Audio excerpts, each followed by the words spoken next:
ప్రయాగరాజ్లో వైభవంగా కుంభమేళా మొదలైంది. మొదటి రోజు భక్తులు భారీ సంఖ్యలో పుణ్యస్నానాలు చేశారు. ఉదయం 9:30కే 60 లక్షల మంది పుణ్యస్నానాలు చేశారని యూపీ సర్కార్ చెబుతోంది.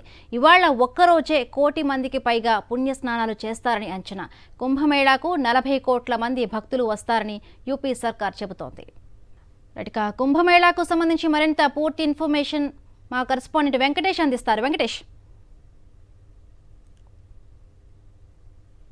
త్రివేణి సంగమం ప్రయాగ్రాజ్ వద్ద ఈరోజు కుంభమేళా ప్రారంభమైంది. ప్రతి 12 సంవత్సరాలకు ఒకసారి కుంభమేళా జరుగుతుంది. సో ఈరోజు ఈ కుంభమేళా ప్రారంభమైంది. మొత్తం 45 రోజుల పాటు ఈ కుంభమేళా ప్రయాగ్రాజ్లో జరగబోతోంది.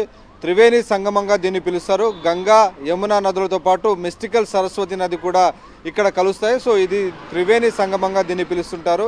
సో 12 ఏళ్లకు ఒకసారి వచ్చేటువంటి ఈ కుంభమేళాలో పవిత్ర స్నానాలు ఆచరిస్తే వారందరికీ పుణ్యం దక్కుతుందనేది భక్తుల విశ్వాసం. సో ఆ నేపథ్యంలో ఉత్తరప్రదేశ్ ప్రభుత్వం వచ్చేటువంటి భక్తుల కోసం పెద్ద సంఖ్యలో ఏర్పాట్లు చేసింది. దాదాపు 45 రోజుల పాటు ఈ కుంభమేళా జరుగుతుండడంతో సుమారు 40 కోట్ల మంది భక్తులు వస్తారని అంచనా వేస్తున్నారు. ఇప్పటికే ఈ ఉదయాన్నే దాదాపు 50 నుంచి 60 లక్షల మంది భక్తులు ఉదయాన్నే షాహీ స్నానాలు ఆచరించారు.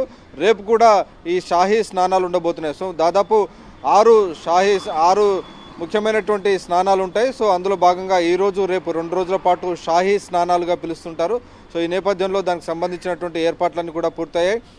తెల్లవారుజామునే 3-4 గంటల నుంచి ఈ మొత్తం స్నానాలు చేసేటువంటి స్నానఘట్ట కార్యక్రమం ప్రారంభమైంది. అలాగే ఈ మొత్తం కార్యక్రమంలో పాల్గొనేందుకు పెద్ద సంఖ్యలో 13 అఖాడాలకు సంబంధించినటువంటి సాధు సంతువులు కూడా ఈ కుంభమేళాలో పాల్గొంటున్నారు. సో ఈ కుంభమేళాలో అఖాడాలకు సంబంధించినటువంటి సాధు సంతువులు ఒక ప్రత్యేకమైనటువంటి ఆకర్షణగా నిలవబోతున్నారు.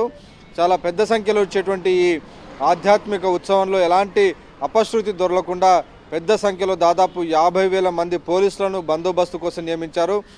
ఆర్టిఫిషియల్ ఇంటెలిజెన్స్తో అలాగే డ్రోన్ కెమెరాలను ఉపయోగించి కట్టుదిట్టమైనటువంటి భద్రతా ఏర్పాట్లను కూడా ఈ కుంభమేళాలో ఏర్పాటు చేసినటువంటి పరిస్థితి. సో అడుగడుగున పోలీసుల యొక్క నిఘా మధ్యలో ఈ మొత్తం కార్యక్రమం కూడా సజావుగా కొనసాగుతుంది. దాదాపు 12 కిలోమీటర్ల పొడవులో ఈ త్రివేణి సంగమంలో 12 కిలోమీటర్ల పొడవున స్నాన ఘట్టాలను ఏర్పాటు చేశారు. దాదాపు 85,000 వరకు 18,000 వరకు దుస్తులు మార్చుకునేటువంటి రూమ్స్ కూడా ఏర్పాటు చేశారు. సో వివిధ రకాలకు సంబంధించినటువంటి సంస్థలన్నీ కూడా రకరకాల కార్యక్రమాలు నిర్వహించేందుకు తమ స్పాన్సర్షిప్ను కూడా ఏర్పాటు ఇస్తున్నటువంటి పరిస్థితి. అలాగే కొన్ని వేల సంఖ్యలో ఒక టెంట్ సిటీని తయారు చేశారు. ఎక్కడైతే ఈ నది ప్రవహిస్తుందో ఈ త్రివేణి సంగం ఆ సమీప ప్రాంతంలోనే ఒక టెంట్ సిటీని ఏర్పాటు చేసి వచ్చేటువంటి భక్తుల కోసం వివిధ రకాల తమ ఆర్థిక స్తోమతను బట్టి వారికి కేటాయించేటువంటి దిశగా ఒక టెంట్ సిటీని కూడా ఏర్పాటు చేశారు. సో మొత్తానికి చాలా ఒక పెద్ద ఆధ్యాత్మిక ఉత్సవం భారతదేశంలో ప్రతి 12 సంవత్సరాలకు ఒకసారి వస్తుంది. సో ఈసారి ఈ పుష్కరానికి సంబంధించినటువంటి ఒక ప్రత్యేకమైనటువంటి తిథి 144 సంవత్సరాలకు వస్తుందని చెప్తున్నారు. సో అటువంటి ఒక అరుదైనటువంటి సందర్భం ఈరోజు. సో ఈ అరుదైనటువంటి సందర్భంలో స్నానాలు అక్కడ త్రివేణి సంగమంలో ఆచరించేందుకు దేశ విదేశీ భక్తులు కూడా వచ్చారు. పెద్ద సంఖ్యలో విదేశీ భక్తులు కూడా ఈ తెల్లవారుజామునే అక్కడ పవిత్ర స్నానాలు ఆచరించారు.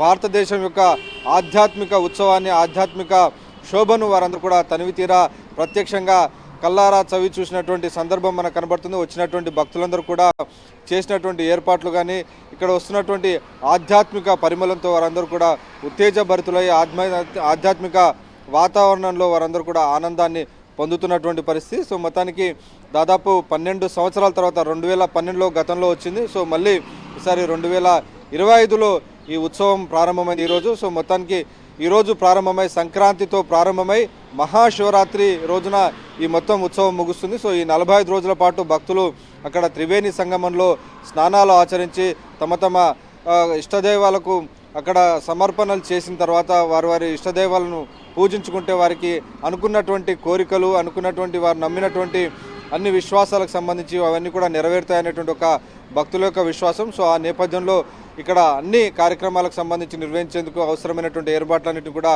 ఉత్తరప్రదేశ్ ప్రభుత్వం ఏర్పాటు చేసింది. Okay Venkatesh, thank you.